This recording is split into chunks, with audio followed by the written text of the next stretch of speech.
Alors, juste avant de commencer, je veux clarifier quelque chose. Donc, on est dans Matthieu 24 pour l'instant, donc parce que beaucoup de gens posent des questions. Qu'est-ce qui se passe dans le monde? Ça brasse à la grandeur de la planète. Je ne sais pas si vous voyez qu'est-ce qui se passe présentement. Juste en Allemagne, le peuple est dans les rues. Toutes les rues sont complètement bloquées. Et il y a plein de pays qui se joignent présentement à l'Allemagne pour les supporter. Et les nations du monde présentement se soulèvent contre les gouvernements, contre la dictature, en fait. Et puis, donc, les gens ont posé plein de questions. Est-ce que qu'est-ce qui se passe? Où est-ce qu'on est rendu? Alors, c'est pour ça que je suis rendu à la troisième partie. Si jamais ce que vous entendez ne fait pas de sens, bien, peut-être que ça serait bon d'écouter les deux premiers avant. Et puis, juste pour mettre dans le contexte. Et je vais juste commencer par clarifier quelque chose que des gens la semaine passée m'ont dit. Peut-être que ce serait bon que je clarifie. On a vu dans Romains chapitre 11, verset 25, que tous les Juifs vont se convertir.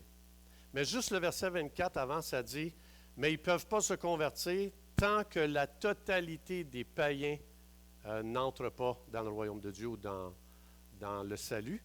Alors ça ne veut pas dire que c'est tous les peuples non-juifs qui vont se convertir.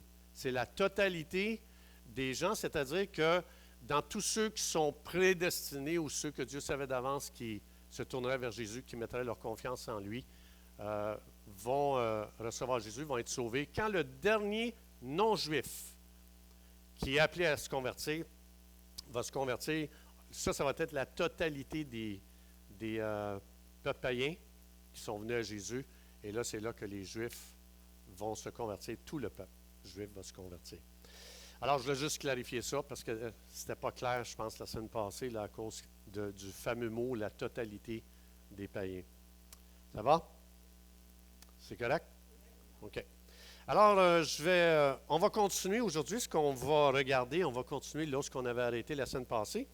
Donc, il faut juste dire que Jésus dit au verset 2, là, eux autres viennent juste de dire au verset 1, regarde Jésus, le temple extraordinaire, regarde la belle construction, ce fameux monument extraordinaire, cette beauté extraordinaire. Mais Jésus va dire au verset 2, voyez-vous tout cela, je vous le dis en vérité, il ne restera pas ici pierre sur pierre qui ne soit...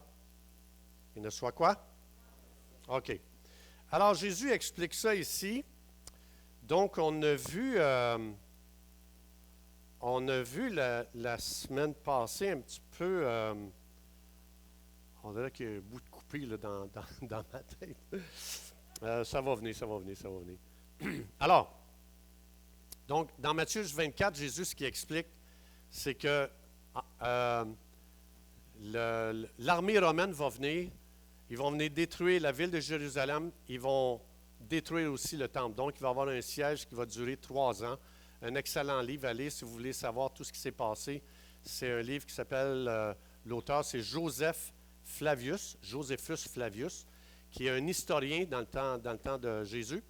Et il a tout expliqué point par point, tout comment Jérusalem a été assiégée et comment aussi le temple a été détruit. Donc Jésus explique ici que le temple va être détruit, Jérusalem va être détruit et que les Juifs vont vivre ce qu'on appelle une diaspora, qui veut dire une dispersion du peuple juif dans toutes les nations du monde. Alors c'est ça que j'ai expliqué la semaine passée. Donc, là, Jésus explique ça. Là, on ne sait pas tout à fait quand dans son ministère qu'il a expliqué ça. Alors là, Jésus, évidemment, vous connaissez l'histoire, il est mort sur la croix, il est ressuscité des morts. Vous savez ça, hein? Jésus est ressuscité des morts? Phew! OK. J'étais à la bonne place, moi, là. Alors, Jésus est ressuscité des morts, et après sa résurrection, il va apparaître aux disciples. Hein, il y en a plusieurs, ça dit qu'il y en a 500 qui l'ont vu en même temps, ils ont vu Jésus ressuscité. Et puis là, Jésus va prendre encore du temps avec ses disciples parce qu'il y avait des choses encore à expliquer. Donc, on se retrouve ici peut-être 1 an plus tard, après que Jésus a enseigné Matthieu 24, ou quelques mois, peu importe. En tout cas, ça fait un bout que Jésus les a dit en détail qu'est-ce qui va se passer avec Jérusalem. Mais il y a un blocage dans la tête des disciples. Alors ici, on se transpose dans le livre des Actes. Et puis, il me manque un verset. Ah ah! OK. Je ne sais pas où que je l'ai mis devant. Juste un instant. Je vais aller voir si non. OK. OK. Bon. Alors, je vais utiliser ma Bible. Et puis, je vais vous lire un verset qui c'est dans Acte 1:9. Thérèse, tu ne m'as pas mis tous les versets.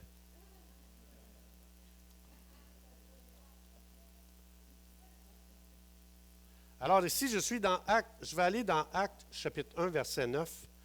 Et donc, on se retrouve ici après la résurrection de Jésus.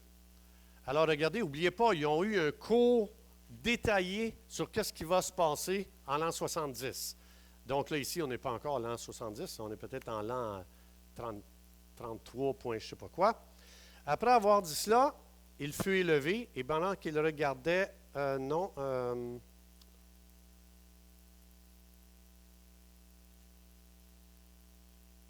OK.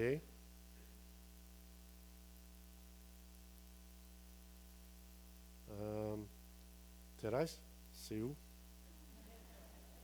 Bon. OK. Non, c'est dans Acte... je suis dans 1, hein? OK. Mais c'est 1:9, en fait.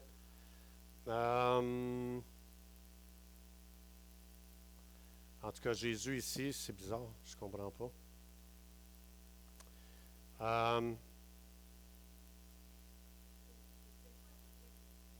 OK, je vais vous dire qu'est-ce que ça dit. Ici, il pose encore la question au Seigneur. Il pose encore la question au Seigneur parce que là, il leur apparaît après la résurrection. Et puis les disciples, ils demandent, est-ce que c'est maintenant que tu vas restaurer Jérusalem? Le temple. Verset 6? Ah, bien, OK, hey, merci. Alors les apôtres réunis lui demandèrent, Seigneur, est-ce en ce temps que tu rétabliras le royaume d'Israël? Attends, je ne comprends pas. Jésus, il vous a expliqué. Jésus, il a fait un enseignement détaillé que Jérusalem va être détruit et que le temple va être détruit. Ce que ça montre, c'est qu'il n'avait absolument rien compris à l'enseignement de Jésus. Right? Et il y a une raison, pour ça on va le voir aujourd'hui, il y a une raison, c'est que pour un juif, il faut savoir que le temple, pour un juif, c'est le centre du monde. Et non seulement c'est le centre du monde, mais c'est lorsque le Messie va venir et il va régner sur le monde entier à partir du temple. Donc quand Jésus il a dit que le temple serait détruit, Jésus, eux autres, ils n'ont absolument rien compris, parce que pour eux autres, hey, non, attends, le monde entier va venir adorer dans le temple à Jérusalem. Et c'est pour ça qu'ils reposent encore la question à Jésus. Pour eux autres, Matthieu 24, c'est vraiment, c'est la fameuse machine qui teste le cœur, ça pip, pip, pip, pip. Matthieu 24, ça a fait ça comme ça. Fait qu'ils reviennent et disent, non, Jésus, c'est impossible que le temple soit détruit. C'est une impossibilité.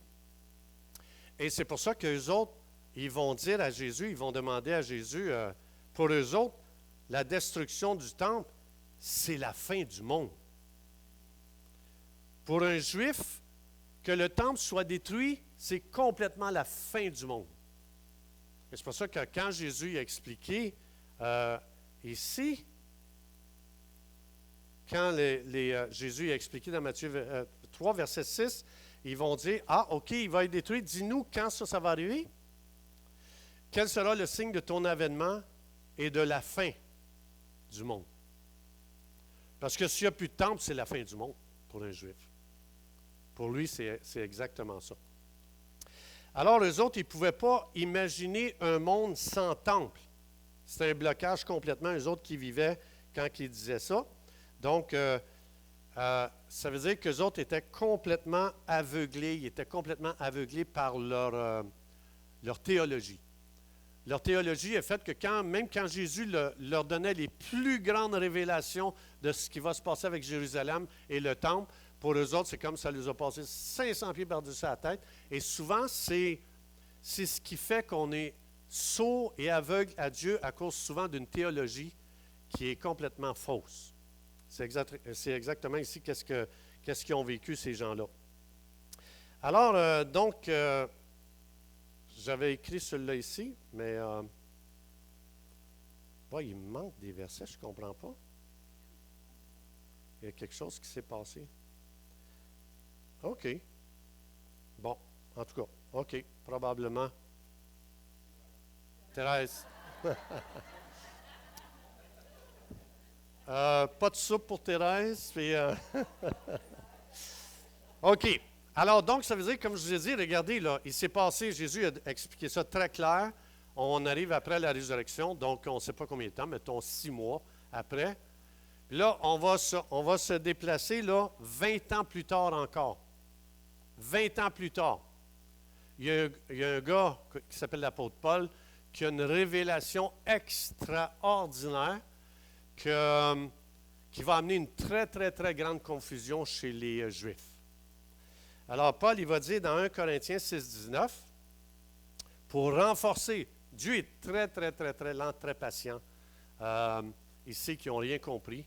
Alors, il va utiliser l'apôtre Paul pour leur amener une révélation qu'ils n'ont jamais entendue de leur vie. Dans 1 Corinthiens 6, 19, il va dire, ne savez-vous pas que votre corps est le temple du Saint-Esprit? Le Saint-Esprit essaie juste de leur enlever les yeux sur le temple à Jérusalem.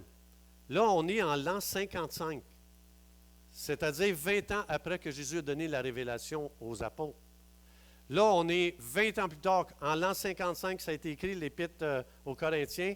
Et donc, ça veut dire, il reste combien de temps là, pour la destruction du temple? 15 ans, en l'an 70. Alors, ce que c'est en train de montrer, c'est que c'est très, très long quand on a des idées préconçues et on est tellement aveugle que Dieu va relâcher des révélations tranquillement. On n'a plus besoin du temple. Vous êtes devenu le temple quand vous avez reçu Jésus. Et Jésus va venir habiter en toi, le Père va venir habiter en toi, le Saint-Esprit va venir habiter en toi. On n'a plus besoin de temple physique. On est devenu des temples. Et là, le Saint-Esprit, il relâche ça, ça a pris du temps. Il ne l'a pas relâché trop vite. Que, tu sais, comme entre le temps qu'il y a eu la révélation puis le temple détruit, le Saint-Esprit ramène ça 20 ans après. Et 15 ans après, ils vont vivre un choc extraordinaire. Et imagine-toi quand ils ont entendu ça ici, comment, je veux dire, pour ces gens-là, ils vivaient une confusion incroyable. Ils voyaient, on est le temple. Imagine-toi un juif, là, c'est la fin du monde, là, détruire le temple. C'est le centre du monde. Fait que là, pendant 15 ans, ils ont été confus entre, il y a le temple physique et je suis le temple. Tu es en train de me dire qu'il y a 2 temples. Et donc, pour les autres, confusion totale. Ils ne sont pas capables de recevoir cette révélation-là. La vraie révélation va arriver en l'an 70, quand les choses vont prendre place, et que là, Dieu dit, c'est tellement nuisible qu'il y ait un temple physique que je dois l'enlever. Sinon, vous ne comprendrez jamais qu'on est passé à une nouvelle époque. Détruire le temple, ça veut dire que pour Dieu, c'était terminé cette époque-là. C'est ça que ça veut dire. Dieu n'habitera plus jamais dans un temple fait de main d'homme. Dieu va habiter dans un temple qui est né nouveau, qui a reçu Jésus-Christ comme sauveur. Alors, donc ça nous amène à ceci. Ce que ça veut dire ici, tout ce que Jésus va dire, là il parle de la destruction de Jérusalem et du temple, on va y aller, faites-vous-en pas, je vais revenir verset par verset. Mais si on veut comprendre chaque verset, il faut d'abord comprendre que Jésus, qu'est-ce qu'il a dit ici, au verset 34, il va dire, je vous le dis en vérité, cette génération à laquelle je parle présentement ne passera pas tant que toutes ces choses que je vous ai dit n'arrivent. C'est important. Jésus est en train de dire, ce que je viens de te dire du verset 1 au verset 34, ça vous concerne, vous, votre génération. C'est important, sinon on ne sera pas capable d'interpréter les versets 1 à 34. Vous allez voir qu'on en a sorti des versets hors de leur contexte. On est comme les Juifs. Et ça nous aveugle. Mais Jésus, il l'a expliqué. Il dit, les gars, la liste que je viens de tout vous donner, les signes, c'est vous qui allez les vivre. Ce ne sera pas la génération après, ce ne sera pas la génération dans le temps de Régent Cloutier. Ce n'est pas pour son temps, lui. C'est pour votre temps à vous. Hein? C'est lui qui dit ça, là. Alors là, c'est important parce que vous allez voir qu'il y a bien des choses qu'on a interprétées hors contexte. Alors, tout ce qu'on va voir concerne leur temps à eux. Et vous allez voir que ça change notre théologie ou notre eschatologie. Alors ici, donc, Jésus, il va y aller. Hein, j'ai arrêté au verset 8 la semaine passée, donc je repars à partir du verset 9. Pour vous, ça va arriver dans votre génération, on va vous livrer au tourment. C'est vous là, qui allez vivre ça. Vous qui entendez ce que je dis. Et l'on vous fera mourir. Et vous serez haïs de toutes les nations à cause de mon nom. Donc ici, parce que quand Jérusalem va être détruit, quand le temple va être détruit, on appelle ça une diaspora, dispersée. Ils vont être dispersés dans le monde entier. Et avez-vous vu comment les peuples ont reçu les Juifs? Vous avez déjà entendu parler de l'Holocauste? Les Juifs ont été persécutés. Vous avez déjà entendu parler de Staline, qu'est-ce qu'il a fait aux Juifs? Ils ont toujours été bafoués d'une façon incroyable. Jésus est en train de leur dire, quand le temple va être détruit, Jérusalem détruit, vous allez fuir dans le monde entier. Et c'est ce que vous allez être haïs de toutes les nations. Préparez-vous. Donc, il les préparait à ce qui était pour vivre. Et après ça, il va dire ici, plusieurs succomberont, ils se trahiront, ils sailliront les uns les autres. Quand vous lisez le siège à Jérusalem, ils ont fait un siège pendant 3 ans, il n'y avait plus de nourriture, et les gens sont venus sans sentiment, les uns pour les autres. C'est eux qui ont vécu ça, c'est leur génération. Il n'y a jamais eu rien de tel. Vous allez voir, Jésus dit, il n'y a jamais rien eu de tel. Ce que vous allez vivre en l'an 70, il n'y a jamais eu rien de tel de Adam jusqu'à l'an 70. Et il n'y aura jamais rien de tel de l'an 70 jusqu'à la fin des temps. Ce que ça veut dire, ils ont vu des choses horribles. Ils ont vécu des choses horribles. Vous allez être haïs de tous à cause de mon don. Alors ici, regardez, on va le voir après, les autres versets. Plusieurs faux prophètes s'élèveront et séduiront beaucoup de gens. Quand vous lisez qu'est-ce qui est arrivé en l'an 70, tu as eu des faux prophètes qui se sont levés, ils ont dit, le temple est béni, tous ceux qui vont se réfugier dans le temple, vous allez être épargnés. Ils sont tous morts. Les faux prophètes ont trompé les gens. Et tous ceux qui ont écouté les prophètes dans ce temps-là sont tous morts. Les seuls qui ne sont pas morts, c'est ceux qui ont cru qu'est-ce que Jésus a dit, il faut que tu fuis dans les montagnes quand tu vas voir ces signes-là arriver. Quand tu vas voir les Romains s'approcher, on va le voir un petit peu plus loin, Jésus, c'est ce qu'il va expliquer. Il leur a donné tous les signes. Quand vous allez voir ces signes, fuyez, restez pas ici. Mais il y a des faux prophètes qui ont changé la parole. On dit non, non, allez vous cacher dans le temple. Le temple est protégé et béni de Dieu. Et ça a été faux. Et Jésus dit, vous allez voir, il y a des faux prophètes qui vont vous donner des mauvaises directions. Et parce que l'iniquité se sera accrue, l'amour du plus grand nombre se refroidira. Quand vous lisez le siège à Jérusalem, les mères étaient rendues qui mangeaient leurs enfants parce qu'il n'y avait plus rien à manger. Il faut que tu aies un cœur assez refroidi. Et ils se battaient entre mari et femme. Qui va se manger le premier? Tous ceux qui avaient fait des réserves à Jérusalem, ils étaient tous pillés, on défonçait leurs portes, on les volait, on massacrait les gens à qui on volait la nourriture. Il y avait plein d'aînés qui étaient par terre, ils avaient besoin d'aide, ils criaient à l'aide, et tout le monde les piétinait, tout le monde crachait sur les gens. C'est eux, leur génération, qui ont vécu ça. C'est pour ça que Jésus dit ça ici. Mais celui qui persévérera jusqu'à la fin sera sauvé. Jésus a expliqué, le seul moyen d'être épargné, c'est de fuir dans les montagnes. Quand vous allez voir les signes que les Romains s'en viennent, fuyez dans les montagnes. Si tu es sur le toit, va même pas chercher ton manteau. Fuis. C'était la seule façon d'être sauvé de ce massacre, de ce génocide en l'an 70 qui est arrivé. Mais cette bonne nouvelle sera prêchée dans le monde entier pour servir de témoignage à cette nation. Et alors viendra la fin. Jésus dit, la condition pour que Jérusalem soit détruite et le temple détruit, il faut que l'Évangile soit prêché dans le monde entier. Ah! Avez-vous remarqué que souvent on a balancé ce verset-là, que Jésus ne reviendra pas tant que l'Évangile n'aura pas été prêché au monde entier? Ça ne nous concerne pas. Non, ça ne nous concerne pas. L'Évangile avait été prêché dans le monde entier dans le temps avant que l'an 70, que Jérusalem soit détruit. On va aller voir ça. Alors, puisque Jésus a dit, Jérusalem ne sera jamais détruit tant que l'Évangile ne sera pas prêché dans le monde entier. On va aller voir ça. Ah, il était là mon verset. OK. Thérèse, tu as fait un bon travail. Vraiment, là. 2 soupes, 4 desserts. Alors, on va voir ça, on va aller voir ça. C'est-tu vrai que l'Évangile a été prêché avant l'an 70 au monde entier? On va aller voir ça, c'est vrai. Parce qu'il faut, c'est obligé. Jésus a dit, je te le dis, tout ce que je viens de te dire, ça va arriver à 7 générations. Donc, il faut que ça soit vrai d'abord.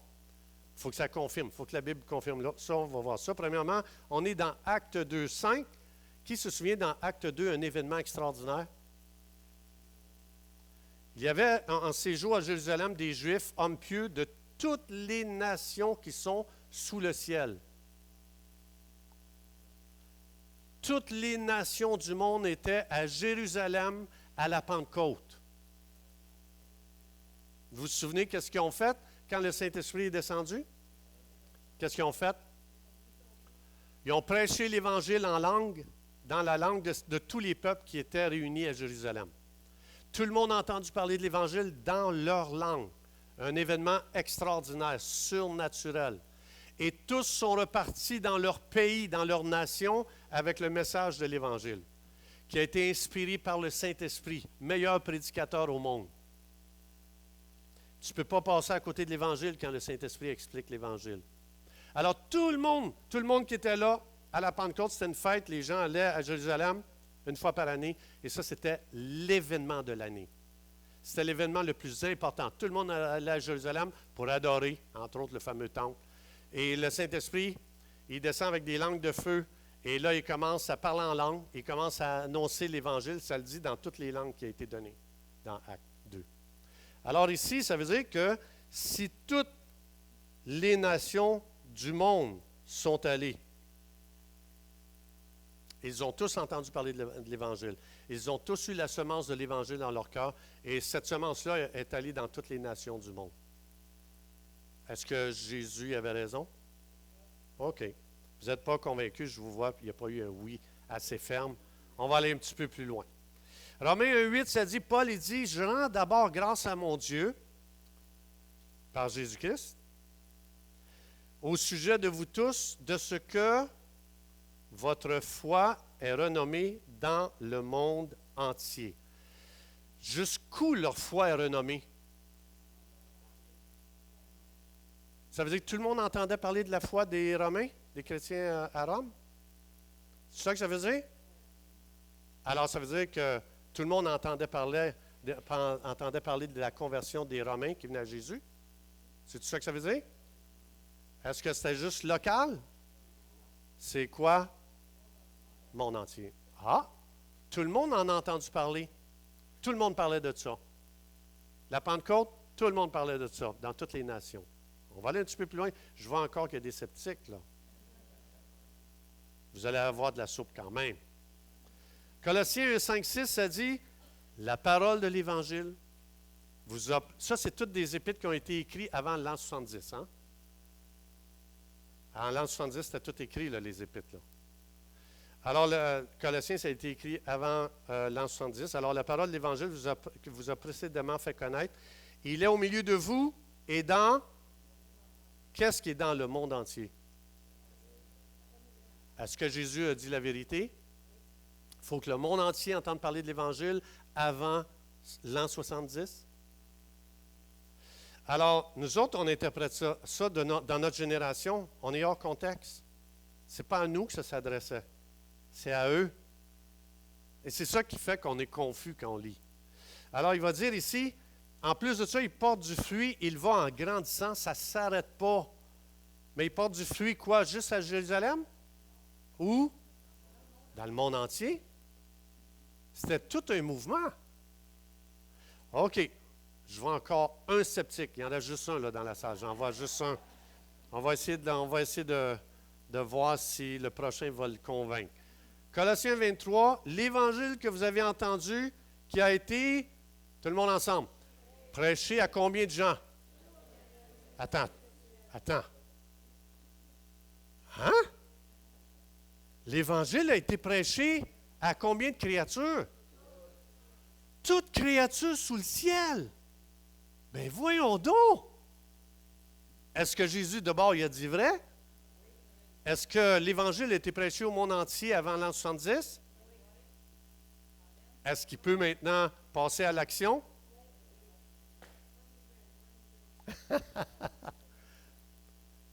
On a balancé ces versets-là que c'était nous, que Jésus ne reviendra pas tant qu'on n'aura pas, l'Évangile ne sera pas prêché à toutes les nations, right? Qui le dit, celle-là? Soyez honnêtes. Seigneur, pardonne-leur, ils ne savent pas ce qu'ils font. Alors, ce que ça veut dire, mission accomplie. Quand Jésus dit au verset 35, tout ce que je vous dis va arriver dans votre génération. Est-ce qu'il avait raison? Oui. Alors, donc, ce que ça veut dire,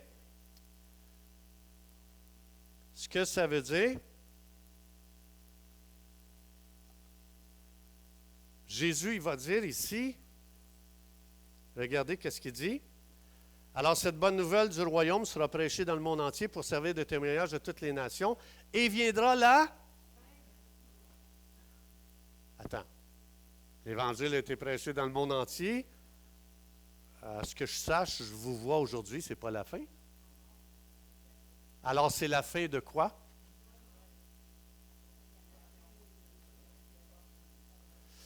Alors, ici, Jésus a expliqué, il dit, ça va être la fin.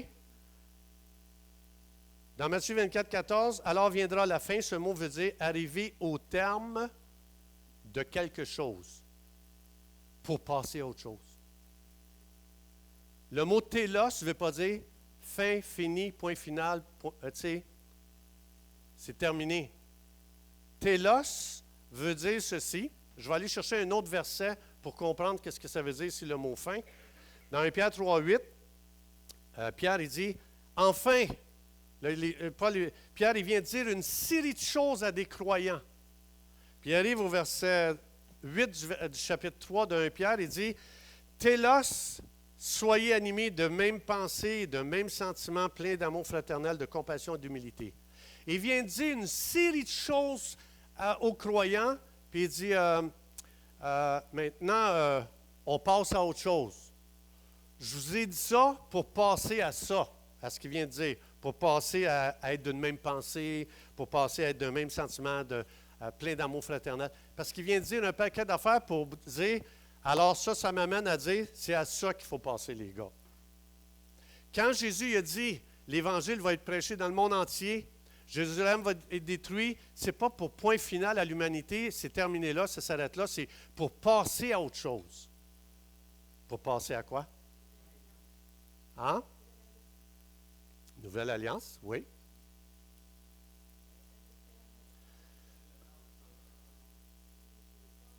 Mm-hmm. Regardez qu'est-ce qu'il va dire ici. Il dit, Jérusalem tombera sous le tranchant de l'épée, ils seront emmenés captifs dans toutes les nations, et Jérusalem sera foulée aux pieds de toutes les nations, jusqu'à, il le dit Jésus, je pourrais dire ici, télos. Pour passer à quoi? Le temps des nations. Ce que ça veut dire, c'est qu'en l'an 70, c'était la fin de la nation d'Israël comme on les connaissait, pour passer au temps des nations. C'est ce que ça veut dire. Le mot télos, c'est ce que ça veut dire.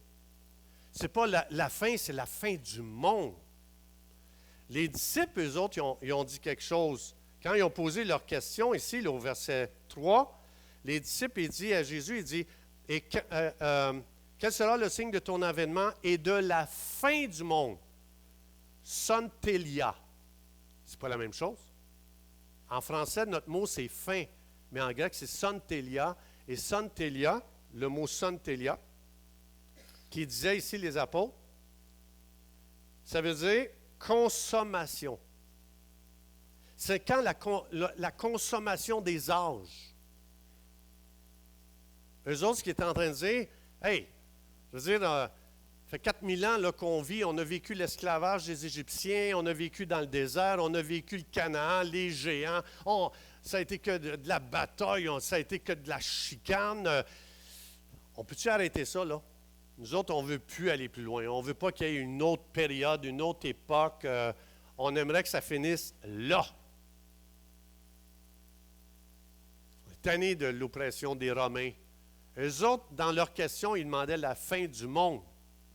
Jésus a dit, c'est juste, on change de c'est une pièce de théâtre quand on change de... Un acte. On passe à un autre acte. La pièce de théâtre n'est pas terminée. Cette partie-là, c'est terminé. Elle est arrivée au bout, là, cet acte-là, cette partie de pièce de théâtre-là. Mais c'est pour passer à un autre acte. Alors, c'est ça que ça veut dire, télos. Ce n'est pas un point final, ce n'est pas la consommation de quelque chose, la finalité, on n'est pas arrivé au bout. Mais les autres, ils voulaient savoir, c'est quand qu'on arrive au bout, là. Tu sais, nous autres, on est tannés. C'est un monde de fous dans lequel on vit. On a juste hâte d'aller au ciel, nous autres.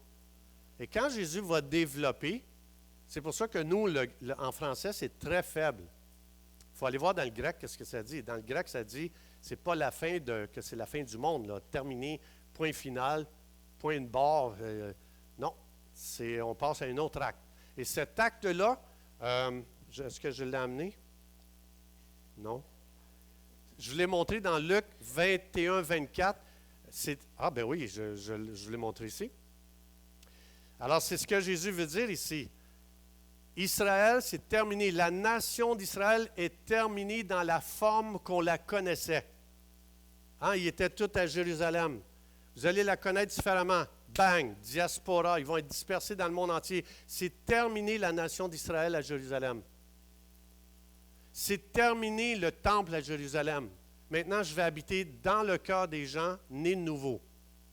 Et maintenant, ce qu'on va faire, c'est que puisque les Juifs ont rejeté le Messie, ils ont rejeté la protection, vous allez être éparpillés dans le monde entier. Et Dieu, il dit, moi, on a décidé qu'on va utiliser ce temps-là, que Israël est aveugle, sont fermés, hein, Romains 11, je vous l'ai lu la semaine passée, pour que la totalité des non-Juifs viennent à l'Évangile. Ceux qui sont appelés à se convertir, que Dieu sait d'avance qu'ils vont se convertir. Alors Jésus, ici, était juste en train d'expliquer exactement ça. C'est la finalité que j'habite dans un temple. C'est la finalité de la nation juive qui représentait, était supposé, hein. Israël était supposé de représenter Dieu sur terre. Ils ont échoué. Ils n'ont pas représenté Dieu. Au lieu de faire connaître Dieu à toutes les nations, sont devenus une secte fermée. Hein, quand l'ange a dit à Pierre, va voir Corneille, il faut que tu ailles lui annoncer l'Évangile. Est-ce que Pierre a dit, ah, enfin, j'attendais que tu viennes, toi? Non, il ne voulait même pas y aller. Un blocage. Alors, les Juifs, ils vivaient un blocage incroyable quand Jésus leur disait, votre temple va être détruit, vous allez être dispersés dans le monde entier. Ça ne rentrait pas dans leur tête. C'est pour ça que dans Actes chapitre 1, tantôt, verset 6, on a vu qu'il pose encore la question à Jésus, c'est quand tu vas restaurer Jérusalem? Tu sais? Vas-y t'installer, t'es ressuscité, Jésus. Va t'installer dans le temple. Va gouverner le monde à partir du temple, à Jérusalem. Et toutes les nations vont venir adorer au temple de Jérusalem. Fait qu'eux autres, toute leur compréhension, toute leur théologie était sur le temple.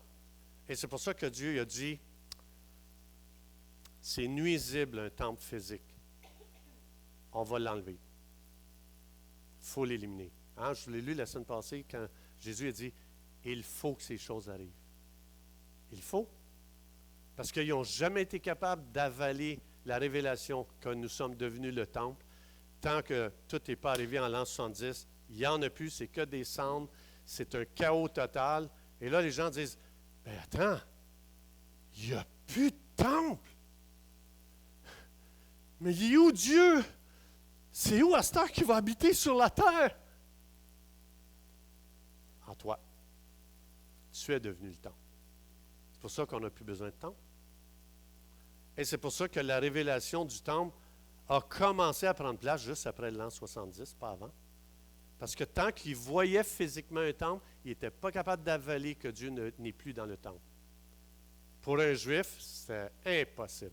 C'est pour ça que Dieu permet, en 2020, que la planète entière rentre dans un chaos qui s'amplifie. Hein?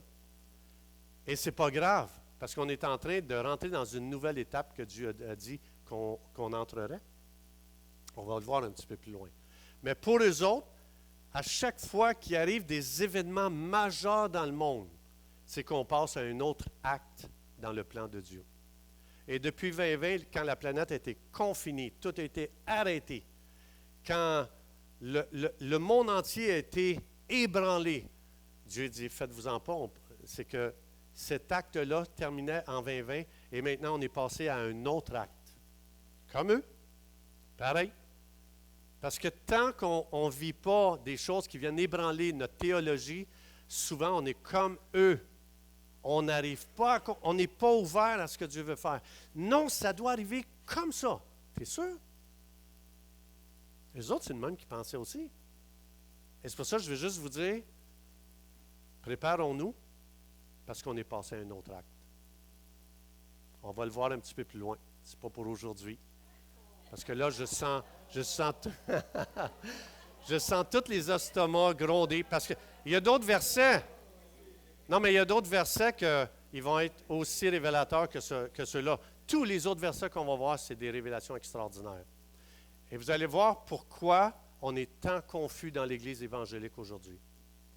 Parce qu'on est sorti du cadre que Jésus nous a donné.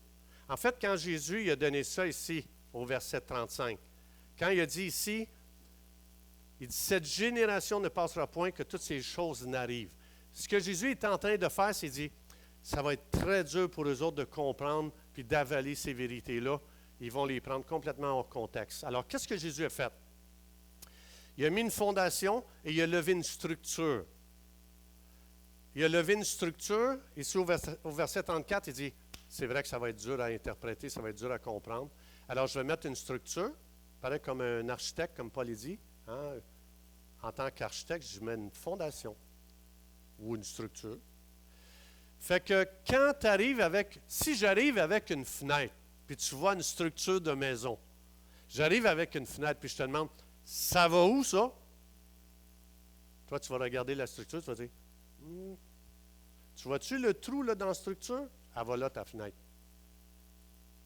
Si tu as une structure, tu es capable de savoir où vont les choses. Et Jésus, ici, il a mis une structure. Il dit, bon, hey, 33 versets, ça va être dur pour eux autres d'interpréter ça. Là. Fait que je vais mettre une structure. L'autre arrive avec une porte patio. Hey, ça va où ça? Tu ne regardes pas la porte patio, tu regardes, tu dis, ici, c'est la seule place où ça peut aller, regarde l'ouverture. C'est pour ça que Jésus dit, si vous voulez interpréter tous les 34 versets que je viens juste de dire, sachez que appliquez ça à cette génération parce que c'est à elle que ça va. Ça devient facile quand tu as une structure. Mais si tu n'as pas de structure, hein, il n'y a pas de fondation, pas de structure. Quelqu'un arrive avec une fenêtre et dit, « Hey, ça va où ça? » Mets-la à terre, là. Parce que tu n'as pas de structure. Tu ne sais pas où ça va. Il y a beaucoup de versets, on ne sait pas où ils vont parce qu'on n'a pas regardé la structure que Jésus nous a donnée. Saint-Esprit, Merci de ce que tu es le seul qui peut révéler. Le seul. Tu es vraiment le seul qui peut révéler la parole de Dieu. Puis on veut te remercier pour ce que tu nous révèles. Merci pour ce que tu ébranles. Tu as le droit. Tu as le droit d'ébranler notre théologie. Ou tu as le droit de confirmer notre théologie. Puis on veut te dire merci. Merci pour la parole de Dieu. Merci de ce que tout est là. Merci de ce que tout est structuré.